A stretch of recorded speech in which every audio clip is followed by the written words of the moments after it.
Masechet Avoda Zara Daf Chaf Vav. Nu Mishnah. Bat Yisrael lo tiyaled et hanochrit mipnei shemiyaledet ben la Avoda Zara. Ava nochrit miyaledet bat Yisrael.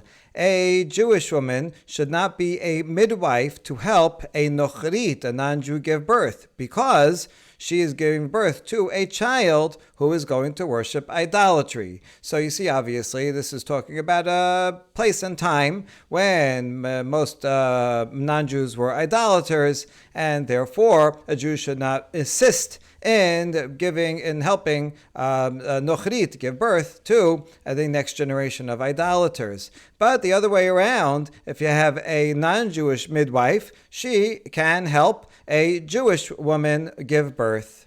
And Bat Yisrael lo tanik bena shel nochrit, aval nochrit menika bena shel Yisrael birshuta. And a Jewish woman should not be a nursemaid for the child of a non-Jew. Again, for the same reason, because then she is helping to bring up a child to Avoda Zara. However, the other way around, if a Jewish mother needs the services of a non-Jewish nursemaid, then that is okay, as long as it's within the Jew's property. This bishuta probably goes on both statements, so that there's a Jew overseeing to make sure that the non-Jew is not going to do anything wrong or dangerous, as the next braita will explain further. Teno Rabbanan, Bat Yisrael lo tiyaled et hanochrit mipnei shemiyaledet ben avodah zara. So braita repeats what it says in the Mishnah, that a Jewish woman who's a midwife should not help to deliver the child of a nochrit, because then she is helping to deliver a child who will be an idolater. But in this baraita we have more opinions, and the opinion of Rabbi Meir, which is not the same as the opinion of the Mishnah, it's more stringent. Rabbi Meir says the other way around is also prohibited. A non-Jewish midwife, also, we should not let them help out a Jewish mother to give birth, because they are suspect of murder. We're afraid the non-Jewish midwife is going to kill the infant, according to the Rabbi Meir, and therefore do not trust them. Hachamim omrim nochrit me'aledet et bat Yisrael bizman she'acherot omdot al gaba v'alo bena lebena. Hachamim, the majority, disagree with Rabbi Meir and say that a non-Jewish midwife, we are permitted to use their services for a Jewish mother, as long as there are other women that are standing there watching her, because then they'll make sure she's not going to do any funny business and choke the child or anything like that. But if it's just the birthing mother and the midwife and nobody else there, then no, then the Chachamim would agree that's prohibited. Rabbi Meir Omer, Afilu acherot omdot al gaban amila dezimnin demancha leyeda aputa vekatla le velamit hazer. Rabbi Meir responds and says, no, it's not good enough if there are other people there that are there watching, because what the midwife can do is that she can put her hand on the infant's temple, on the skull. A newborn, the skull is very soft, and just with a slight motion of pressure on the infant's skull, the midwife can kill it without being noticeable, and even people there watching won't be able to notice if it's a quick motion on the side, and won't be able to stop it or find her blameworthy, and she'll say, oh, sorry, it was a stillborn, and therefore Rabbi Meir says it's not permitted at all, even if there's other women there. We have a proof that there are cases when non-Jewish midwives would kill Jewish infants, as it says in the following story, where a certain non-Jewish midwife was talking to her non-Jewish friend, and who was a midwife, and said, Moda Yehudiyata, bat Moda Yehudiyata. And the woman was saying something negative about this midwife and saying, you are the midwife of Jewish woman, the daughter of a midwife of Jewish woman, in a derogatory manner, meaning you're a non-Jew, idolater. What are you doing? Why are you helping so many Jewish women to give birth? So it's a kind of a curse of a midwife of Jewish women, the daughter of another one. So what are you doing? Why are you helping Jewish women? Amrala nefishin bishta da'hi deka mashpilna minayhu dama ki ufya denahara. And this non-Jewish midwife said, may many evils befall that woman, meaning you, she's responding, as many as the Jewish infants that she killed. Because she says, I extract blood from them like the foam of the river. You look at the river, there's lots of foam, and it's just here now, and then it's gone in 1 minute. So too, that's how many Jewish babies and Jewish blood she has shed. In other words, don't you think I'm helping them? I'm helping the Jewish woman to give birth to more Jews? No, I'm actually secretly killing many of them. So you should be proud of me. And if you should be cursed if you think that I'm not doing that. You should get as many curses as the people that I kill. So from this conversation, we see that, at least here, this midwife was killing Jewish babies. And nobody was noticing because she did it in a very sleight of hand. And so that's why the Rabbi Meir says that it's prohibited. V'Rabbanan amru lach lahi b'milta be'almahu de'okim taha. And the rabbis would say, no, this is not true, this story. The conversation happened, but this non-Jewish midwife was just saying words to establish herself, to reestablish her reputation. And so just to counter, someone's blaming, why are you giving birth, helping so many Jewish women give birth? So no, I kill a lot of babies. You're just saying that to boast. But really, she didn't do that. And the rabbis say, no, you don't have to worry. As long as there's people watching, then you don't have to worry about such a thing. But Yisrael no lo tanik. Now back to the Mishnah that says the same law about nursing, that a Jewish woman should not nurse the child that is going to be born to idolatry.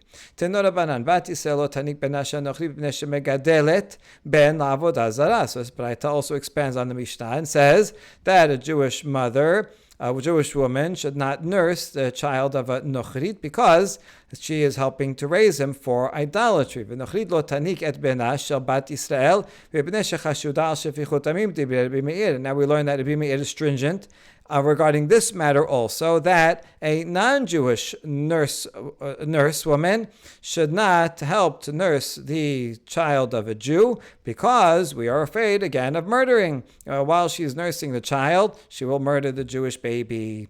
According to Rabbi Meir, Chachamim omrim nochrit menikat bena shel bat Yisrael bizman shecherot omdot al gaba aval lo beno lebena. Chachamim disagree, along the same lines as before. That is permitted for a non-Jewish nursemaid to nurse a Jewish child as long as there are other people that are watching over her. But if she's alone, then you're right, we cannot trust her. Rabbi Meir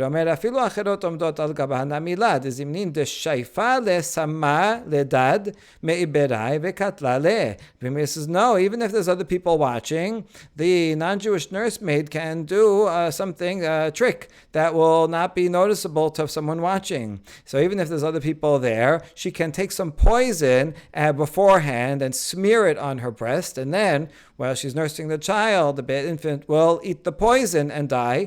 And so no one can notice, will notice that. They'll say, the baby died. It's not nothing. I didn't do it. And so therefore, even people watching will not be able to know about that or stop it. Now, why do we need the same machloket in two different laws regarding being a nursemaid and regarding being a midwife? Can't we figure out one from the other? And the answer is no, we need both. Yashminan me'aledet bahi ka'amari rabbanan deshareh de la efshar mishum dacherot ro'ot ota ava menikad efshar de shaifa lasam ledad me'bera v'katla le ema modile l'Rabbi Meir. If we only had the case of a midwife, then I might think that there the rabbis permit a non-Jew to be a midwife as long as other people are watching, because it's not easy, it's not possible for the non-Jewish midwife to kill the child. Although we did say before they can crush the skull, but it's kind of noticeable if she's going to do that. So they'll watch out for that, and because there's other people watching. So that's where the Rabbanan are lenient. But regarding the nursing non-Jewish nursemaid, where she can put poison on herself and kill the infant, and there nobody will be able to notice. I might have thought that the rabbis would agree with Rabbi Meir and be stringent not to allow a non-Jewish nursemaid even if other people are watching. So that's why I need the case of the nursing to teach me that the rabbis are lenient in that case. משום דשייפה לשם לדד מברה וקטלה לה, אבל מיילדת אליו שעריך תאחרות עומדות על גביהם, המודי להו לרבנן סריחה. And if I only had the case of nursing, I would say that's the case where to be made is stringent and says, no, under any circumstances, a non-Jewish nursemaid cannot nurse a baby because she can put this poison on her breast and kill the child and no one will know. But when it comes to being a midwife, where when there's other people watching, it's not going to be easy for her to kill the child. People will notice. So I might have thought that I would agree with Rabbanan. That's permitted for a non-Jewish midwife to help a Jewish woman as long as people are watching. But so therefore I need that case to teach me not so. Rabbi Meir is stringent in both cases and Rabbanan are lenient in both cases. Urminhu, Yehudit me'aledet aramit besachar aval lo bechinam. And now we have a challenge from a baraita that seems to contradict the law of the Mishnah, because here it says that a Jewish woman can help be a midwife to a non-Jewish mother, aramit. So there's different words. There's goy, there's nochriya, goya, nochrit, and aramit. But it means it's talking about the same thing. A non-Jewish woman, as long as the Jewish midwife is getting paid. But if it's for free, then she cannot. So what's the difference? According to the Mishnah, it sounded like the Jewish woman is not allowed to help a non-Jewish mother at all. But here it says, no, if for free, then she can't. But if she's getting paid, then she can. What's the reason? Amar Rav Yosef besachar shareh mishum eva. Rav Yosef explains that if the Jewish midwife is getting paid, then we have to permit it because of enmity. See, we don't want to create a situation where the non-Jews will say, oh, look at the Jews, they're so racist, look how they have a double standard. So if it's the non-Jewish mother is asking the Jew to be a midwife for free, okay, you don't have to do anything for free. Someone asks you to do a favor, you can do it for free. If I feel like it, I can. If not, I say, listen, I'm busy, I have other things to do, I don't want to do it for free. But so there you can get away with saying no and not create any enmity. But if the midwife, this Jewish midwife, gets paid, so this is a regular business, she gets paid a thing, and so you're calling into the business, and every time a Jew calls, she takes the money. And when a non-Jew calls, she doesn't take the money. What excuse do you have, right? Because I'm paying you for your services, so why would you say no? Oh, because you hate us? And so then that's going to publicize. Although this is the law, yeah, we don't want to raise idolaters and help idolaters, but also don't want to cause strife between the two communities. And so therefore, if the Jewish woman is getting paid, then she better say yes and go and do it. Sabar Rav Yosef lemamad odu de nochrit b'shabeta b'sachar shareh mishum eba. And now we're going to have a few laws that Rav Yosef said this already. And so now a few propositions by the same Rav Yosef. He proposed that we should permit a Jewish midwife to help a non-Jew to give birth, even on Shabbat, as long as she's getting paid. Meaning you're going to violate Shabbat. There's a lot of activities in being a midwife that will violate Shabbat. If it's a Jewish woman, certainly it's allowed because a midwife is saving a life. This is a very dangerous procedure, and the midwife will help to make sure that the mother is not in sakana. Sakanat nefashot. So certainly for a Jewish mother, one can be a midwife on Shabbat. And he said, even if it's a non-Jew, because for the same reason, because of enmity. And so if a person's getting paid, so the non-Jews will say, oh, look, you Jews, you permit being a midwife on Shabbat for Jews, and you're getting paid for it, so you have no excuse to say no if it's a non-Jew. So Rav Yosef said, you know what, because of enmity, this is also dangerous. If you cause enmity, then it'll cause pogroms and problems for the Jewish community. So that's what he was thinking. Amar le'Abaye yachla le'memar la didan de min teri shabbeta mechalelinan alayhu tidchu de la min teri shabbeta la mechalelinan. But Abaye says, no, I disagree with that conclusion, because you can explain to them a distinction. And you can explain if a non-Jew says, hey, come and help me give birth on Shabbat, you could say, listen, we violate Shabbat for people that keep Shabbat. and that is in fact the one of the basic reasons why you're allowed to violate Shabbat to save a Jewish life, because in essence, Shabbat is more important even than life. We see that in some ancient sources, like in the book of Maccabees, where there was this group of people called Hasidim that would not fight on Shabbat, not even defend themselves on Shabbat. And the Greeks came and killed them all. So that wasn't very strategic. But we see in essence that Shabbat is even more important than life. What's the only justification? One of the justifications to override Shabbat: if you save someone's life who keeps Shabbat, then okay, you'll violate one Shabbat, but then they'll be able to keep many more Shabbat for the rest of their life. So therefore, for the value of Shabbat itself, we'll violate one Shabbat to save many more Shabbats in the future for someone who is Shomer Shabbat.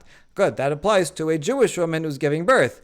That's why we override Shabbat. But for you, non-Jews, where you don't keep Shabbat, so we can't desecrate our Shabbat to save the life of someone who is not going to keep Shabbat. So we can explain to them this logic, and they'll accept it, and will not create enmity according to Abaye. Sabar Rav Yosef lememad anuke besachar shareh mishum eba. Rav Yosef proposes another law that just like one is permitted to be a midwife if you're getting paid for it because of enmity, so too a Jewish woman is permitted to nurse the child of a non-Jew if she's getting paid because of enmity. In other words, again, if it's for free, so you could say, oh, no, I don't want to do it for free. You could always say no, and that's understandable. But if someone's getting paid, she's a professional nursemaid. She does this, by the hour, and she gets paid. So why would she decline a job from a non-Jew? If she's declining only non-Jewish jobs, they say, oh, see, look, she hates us. And then that will cause friction and tension between the communities. So therefore, we should permit it as long as the Jewish nursemaid gets paid for it.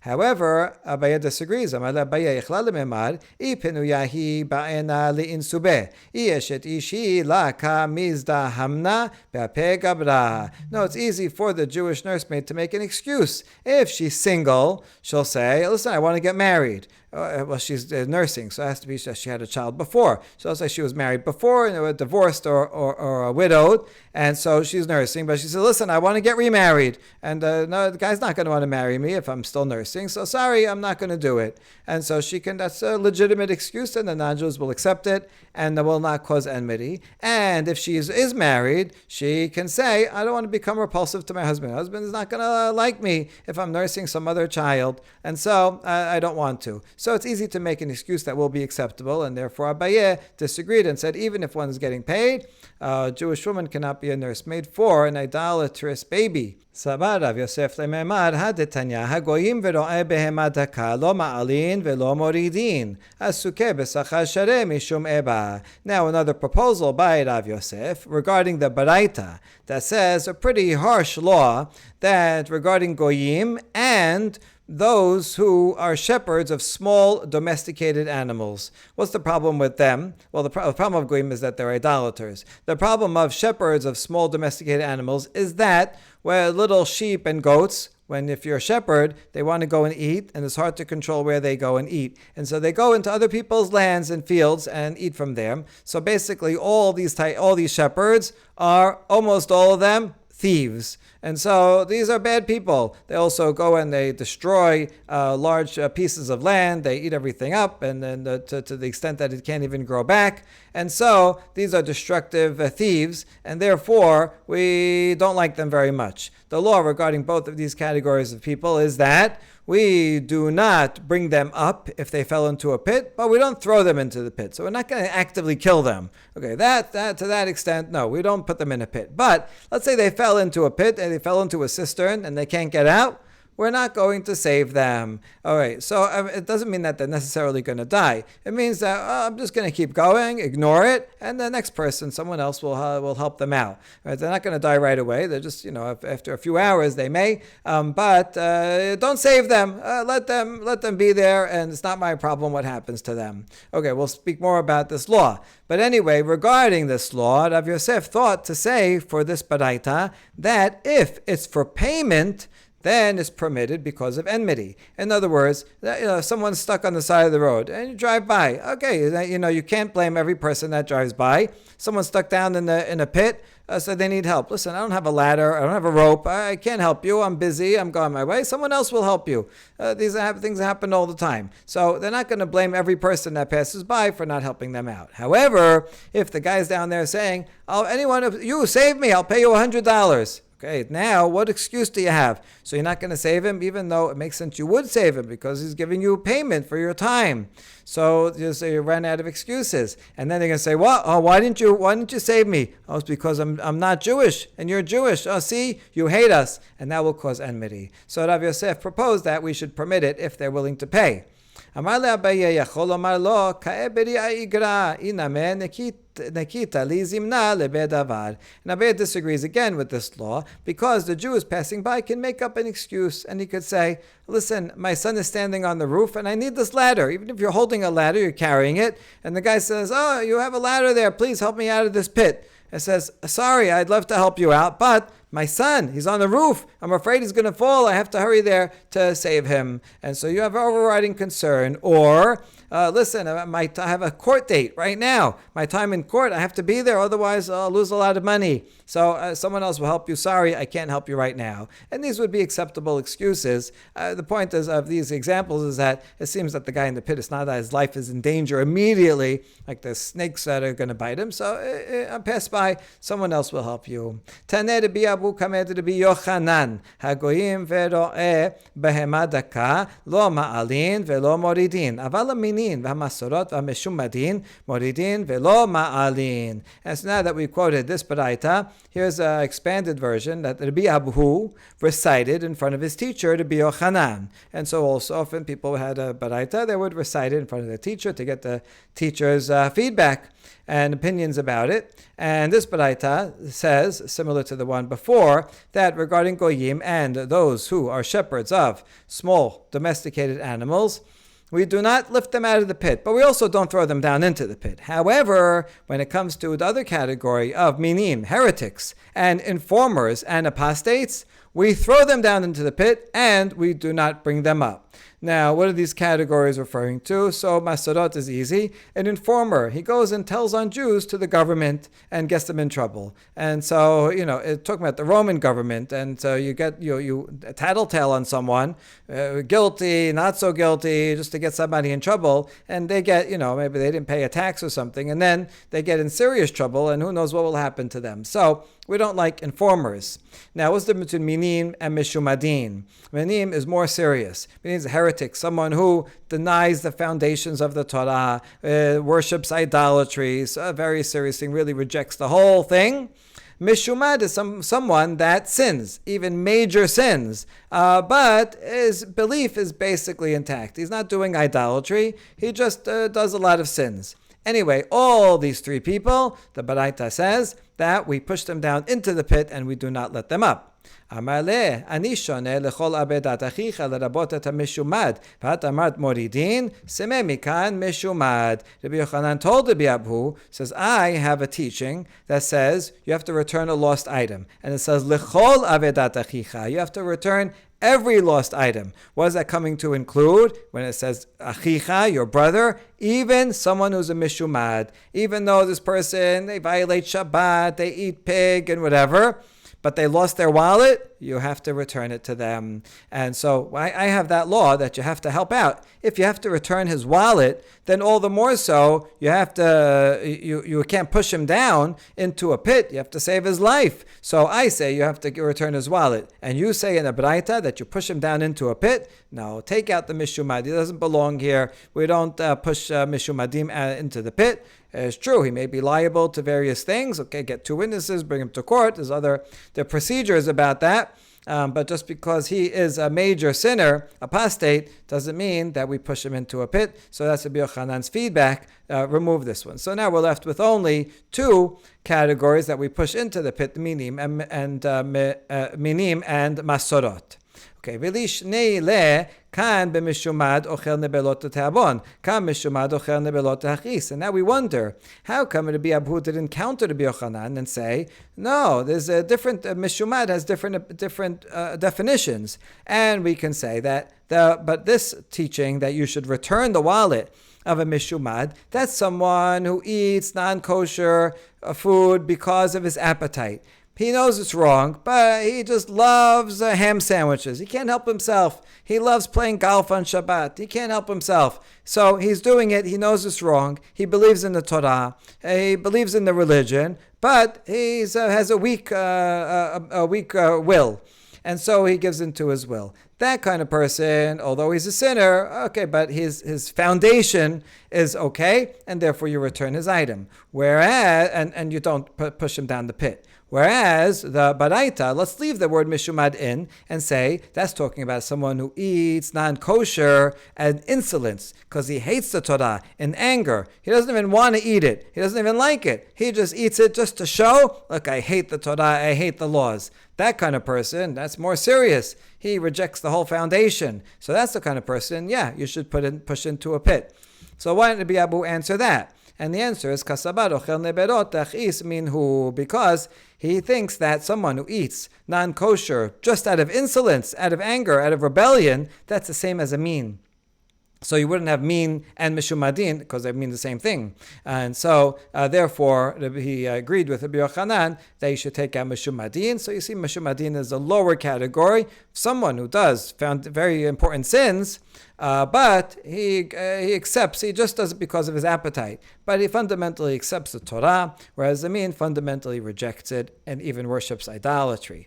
Itemar mishumad peligi rav achav ravina chadamar letavon mishumad lachis min haveh vechadamar afilu lachis name mishumad ela ezehu min zeh haoved avoda zara. And so now we have a statement, a machloket, about the meaning of these words. So regarding a mishumad, what does that mean? So there's a machloket between Rav Acha and Ravina. We don't know who says which, but one of them says that if someone eats non-kosher because of his appetite, that's a mishumad. But if he does it out of spite, he hates the Torah, then that's called a mean. So even though they're doing the same action, so their intentions make a difference.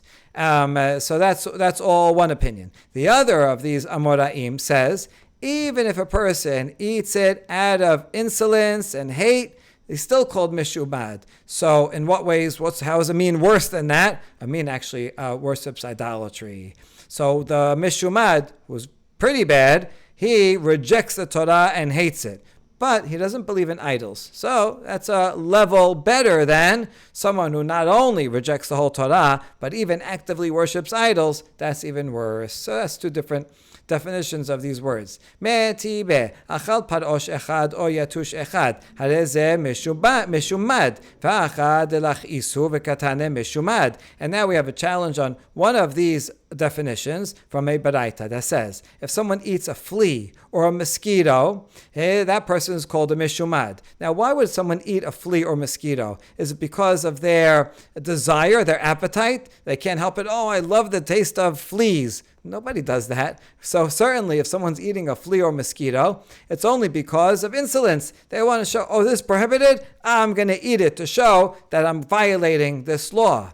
And look, it says in the Baraita, Harezo mishumad. So we see that someone who does something lehachis is called a mishumad. That supports the second view, and there's a challenge to the first view. The first view said that if it's lachis, then it's a mean, not a mishumad. So how can the first view explain this Baraita? And the answer is hatam ba'el mitam tamad isura. No, it could be that someone, out of their appetite, they want to taste something that's forbidden. Because it's forbidden, they said, oh, I can't help it. I want to taste something prohibited. I believe in the Torah. I know it's wrong. I want to do the right thing, but I can't help myself and taste something that is forbidden, even though it's a disgusting thing. But he has an attraction to that which is forbidden to taste it. So that a person who eats a flea or mosquito, it could be also out of appetite, and not necessarily out of insolence. Amar mor, moridin avalo ma'alin, hashta achute machtinan, asuke mibae. And now a question on that baraita regarding those people, the informers and the heretics, says you push them down into a pit and you don't raise them up. Now, why do you have to say you don't raise them up? If you push them down into the pit, then all the more so, obviously, you don't raise them up. So why do you have to say, just say you push them in the pit? Amar Rav Yosef bar Chama Amar Rav Sheshat La nisrecha shimaita ma'ala babor megadera denakit le ila ve'amar la techot chevata ila ve. Rav Yosef says that not bringing them up in the name of Rav Sheshat, that's adding another law that we wouldn't know. And so it's adding that if, let's say, there was a ledge in the pit. So the pit is down there in the pit, but there is a ledge that he could use to help get out of the pit. The Jew passing by, so not only do you not have to put a ladder and help him up, you can also go to that ledge and scrape it off. And now he's like, what are you doing? Why are you scraping off the pit? And the Jew can make up a reason. It says, I don't want animals to go down there into the pit and harm you. So he's making it like he's doing a favor. I'm going to take away this ledge. That way you'll be safe from animals. You could imagine the non-Jew saying, no, leave it and help me, give me a hand and get out. So that's what this adds, that not only do you push him down, but also you can remove a ledge that from which he might be able to get up. Or another answer, two more answers. Rabba v'Rav Yosef tamre tarvayhu. La nisrecha shimaita eben al pia be'er mechasa. Amad l'abure chevata ilave. So Rabba and Rav Yosef say, this comes to teach when it says don't raise them up. Not only can you push them down, push them into the pit, but also if there was a stone in the mouth, let's say it's a well, there's a stone that usually covers it, and so you push the guy in or he fell in, so you can take the stone and cover it. And so not only you're not helping him out, you're even covering it on top of the guy. Now, when he says, hey, what are you doing? You can make up an excuse. Oh, listen, I have to bring my animals over. I don't want them to fall in. So I'm covering it, but I'm sure someone will come by and help you. But sorry, I don't have time to help you right now. And I need to cover this pit on top of you because my animals are walking over it. That's what we learned from Lo Ma'alin.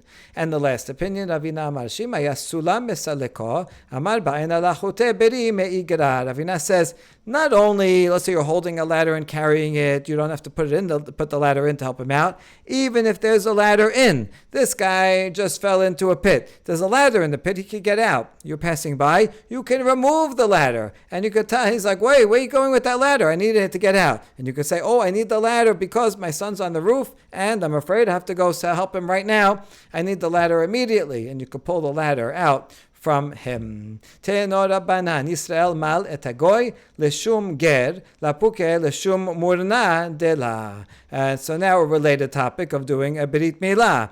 A Jew can perform a circumcision on a non-Jew in order to make him a convert. Well, obviously, how's he going to convert? Otherwise, so a Jew can do it even though right now when he's making the circumcision, when he starts, he's not Jewish. But then he will be Jewish after he finishes and goes to the mikveh. But this comes to exclude if he's giving a circumcision because of a worm. If he has some kind of leech over there, in order to remove the leech, he has to cut off that skin. Then that's not permitted because that's medicine and helping to save his life. And that would fall into a similar category of not removing him from the pit. Vegoy lo yamul Yisrael mipnei shechashudin al shevichut damim diber Rabbi Meir. And Rabbi Meir says that a non-Jew cannot circumcise a Jew because we suspect them of bloodshed. And he's going to take this knife while he's there, and you're in a compromised position, and he's going to use that knife to kill the Jew. And Rabbi Meir is stringent about this, as he was about the matters before. Hachamim omrim goy ma'alet Yisrael bizman she'acherim omdim al gabo aval beno lebeno lo. However, Chachamim just like disagreed with Rabbi Meir regarding nursing and midwiving, so too they say that a non-Jew actually can perform a circumcision on a Jew as long as there are other people that are watching over him to make sure that he doesn't go take the knife and kill him. But if he's alone maybe it's a non-Jewish doctor and he knows what he's doing and he could do a circumcision, but if he's alone with the patient, no, then you can't let him do circumcision. They would agree in that case. Rabbi Meir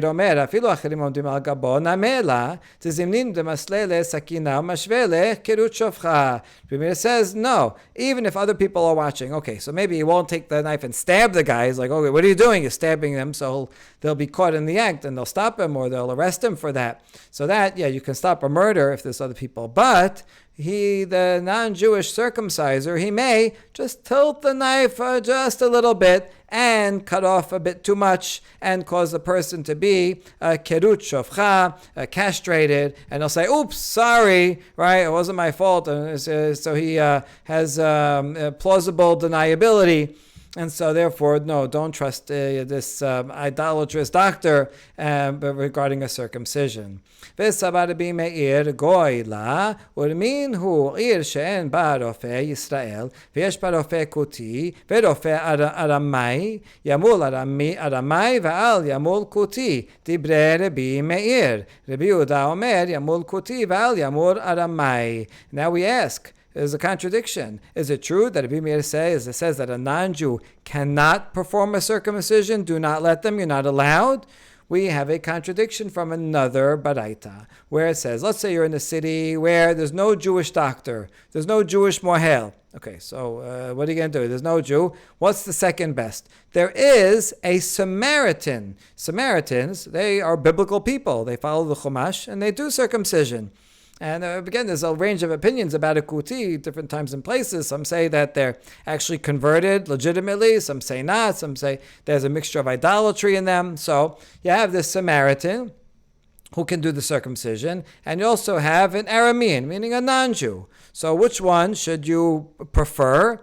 According to the Rabbi Meir, choose the Aramai. Rabbi Yehuda says, no, the other way around. Let the Samaritan do it and not the non-Jew. We see a contradiction. At first, Rabbi Meir said before, do not let a non-Jew circumcise a Jew. He may do some funny business. And here he says, no, well, if there's no Jewish doctor, use a non-Jew. And don't use a Samaritan, no, you're not allowed. But a non-Jew is permitted. So how can we reconcile these two statements? And the answer is epuch. Switch them around. Rabbi Meir omer yamul kuti ve'lo aramai. Rabbi Yehuda omer aramai ve'lo kuti. Maybe we got the names mixed up. And Rabbi Meir is the one that says that let a Samaritan do it, but not a Jew. So now it's consistent that the non-Jew cannot do it in both statements of Rabbi Meir. And Rabbi Yehuda, he's the one that said that they choose the non-Jew and not the Samaritan. Okay, so now by switching around the opinions, we solve the contradiction for Rabbi Meir. But that creates a new contradiction for Rabbi Yehuda. V'savar Rabbi Yehuda aramai shapir dameh. Is that true that Rabbi Meir thinks that a non-Jew can do a circumcision? V'hatanya. Rabbi Yehuda omer, minayin lemila begoy shehi pesula shenemar, v'ata et biriti tishmor. In this baraita, Rabbi Yehuda. Right now we're assuming it's the same Rabbi Yehuda. That's Rabbi Yehuda bar Ilai. Stam Rabbi Yehuda is Rabbi Yehuda bar Ilai. And he says, how do you know that if a non-Jew does a circumcision that is not valid? As the pasuk says in Bereshit Avraham, as for you, you shall keep my covenant. Beriti tishmor. And we learn from this that only someone who is a descendant of Abraham, who's commanded to perform Brit Milah, as a part of the Brit, he can do do a Brit Milah. But someone who's not within the Brit cannot. So the Yehuda here says that a non-Jew cannot perform a circumcision for a different reason. It's not because of danger, but just because they won't be valid. And so how can you say, if you switch around the opinions, that Rabbi Yehuda says that a non-Jew can do a circumcision? So you know what? Don't switch around the opinions, and then Rabbi Yehuda will be consistent in saying that a non-Jew cannot. And now, that what you asked about Rabbi Meir, and that contradiction, we're talking about a specific case. Berofe mumche. Techiyata Rav Dimi, Amar Rabbi Yochanan, Ima mumche l'rabim mutar. If it's an expert doctor, who is, even though he's not Jewish, then he's not going to harm a child, because he's an expert doctor. And Rabbi Yochanan said, when Rav Dimi reported his name when he came to Bavel, that if he's an expert, known to the public, trustworthy, he's not going to want to lose his reputation, and so then it's permitted. So when here, Rabbi Yehuda said, that in the second statement, that if you don't have a Jewish doctor, you can use a non-Jewish doctor, that's if he's an expert doctor. And when he said before that do not use a non-Jew to circumcise, that's if he's not an expert, and then we're afraid he might put the Jew in danger. And so now we ask, Ve'sabar Rabbi Yehuda kuti shapir dameh. Now that we reestablished the machloket as it was before, and so Rabbi Yehuda is the one that says that a Samaritan is preferable, he can do a circumcision, but not a non-Jew. Well, is that true that Rabbi Yehuda thinks that a Samaritan can perform a circumcision? V'hatanya Yisrael malet hakuti v'kuti lo yamol Yisrael b'bnei shema l'shem hargerizim divrei Rabbi Yehuda. A Baraita says that a Jew can do a circumcision for a Samaritan. That's okay, but a Samaritan cannot do a circumcision for a Jew, because when they do circumcisions, they do it for the sake of Hargerizim. The Samaritans think that the holiest place in Israel is not Yerushalayim. They reject that because they're from the northern tribes, and they think that the holiest place is Hargerizim, and the Brit of the Torah was made there, and they have a temple there. And so that's effectively a different religion. So yeah, they're doing circumcision, but it's for the Hargerizim Brit, which we don't believe in. We believe that our religion, Judaism, says Yerushalayim. That's the symbol of the Brit. That's where the Bet HaMikdash has to be. And so, therefore, if a Samaritan does a Brit Milah, he's going to do it thinking with the Hargerizim, the Samaritan law in mind. And so you can't do that according to the Rabbi Yehuda. So now we have another contradiction. How could a Rabbi Yehuda be the one that say a Samaritan can do it if there's no Jewish doctor, Mohel? Over here he says that a Samaritan cannot do it. That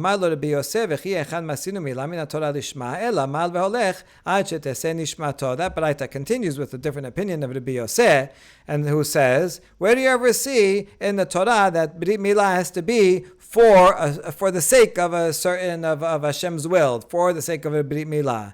Rather, let the Samaritan go and do as many Brit Milahs as he wants until he dies. Let him die. It's not that we care about him or agree with him, but it doesn't matter. A Brit Milah, you have to do the act of a Brit Milah. And it doesn't matter if the Mohel has in mind, this is the Brit on Hargerizim and the Samaritan laws. It makes no difference. It's still a valid Brit Milah. Brit Milah he doesn't have to be thinking about Yerushalayim and the Jewish Brit and the oral law. He doesn't have to have that in mind. It's enough to just do the act. That's Rabbi Yosef.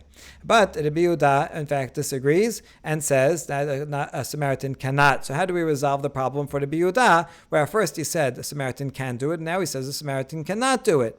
You know what? Let's go back and reverse the order as we did before. And so the Rabbi Yehuda is the one that says that one cannot do a Brit Milah with a Samaritan. So that's now the Rabbi Yehuda is consistent with both statements of the Rabbi Yehuda are consistent. Udka kashya the Rabbi Yehuda, hahi the Rabbi Yehuda nasihi. And that which we asked before, when we first proposed to switch them around in order to reconcile the Rabbi Meir, so then the Rabbi Meir was good, but once we switched to the Rabbi Yehuda, we had a problem that by switching it, the Rabbi Yehuda now says that a non-Jew can do a circumcision, but this Baraita over here also quotes Rabbi Yehuda saying that a non-Jew cannot do Brit Milah because Vatat Briti Tishmor, you who are in the covenant, you have to do the circumcision, but a non-Jew cannot do the circumcision. And because of that, we ended up switching it back to the original. But now we are switching it again. So what about this contradiction? There's no problem with that. This Rabbi Yehuda, who we thought is Stam Rabbi Yehuda Bar Eli, is actually not. It's actually Rabbi Yehuda HaNasi. So we should put in Rabbi Yehuda HaNasi. Okay, it wasn't called Nasi, but in fact that is. And we know that that's true from yet another Braita de Tanya. Rabbi Yehuda HaNasi Omer Minayin Lemila Begoy Shepesulat Modomar Vatat Beriti Tishmor. Here, in this version of the Braita, it says explicitly Rabbi Yehuda HaNasi. And he's the one that says that a non-Jew cannot do Brit Milah because the Pasuk says to Avraham, it says, you have to keep my covenant, you, and those after you that are within the Brit have to do Brit Milah, but not those who are outside of the Brit. Since it says here to Rabbi Yehuda HaNasi, it's clear that really the author is Rabbi Yehuda HaNasi, and here where it just says Rabbi Yehuda, okay, the word HaNasi fell out, but really it's Rabbi Yehuda HaNasi, so there's no contradiction, and therefore we can switch around the order, and Rabbi Meir will be reconciled. Rabbi Yehuda says that a non-Jew can do it, perform it, and a Samaritan may not. And that way, everybody is reconciled. Baruch Adonai Le'olam. Amen ve'amen.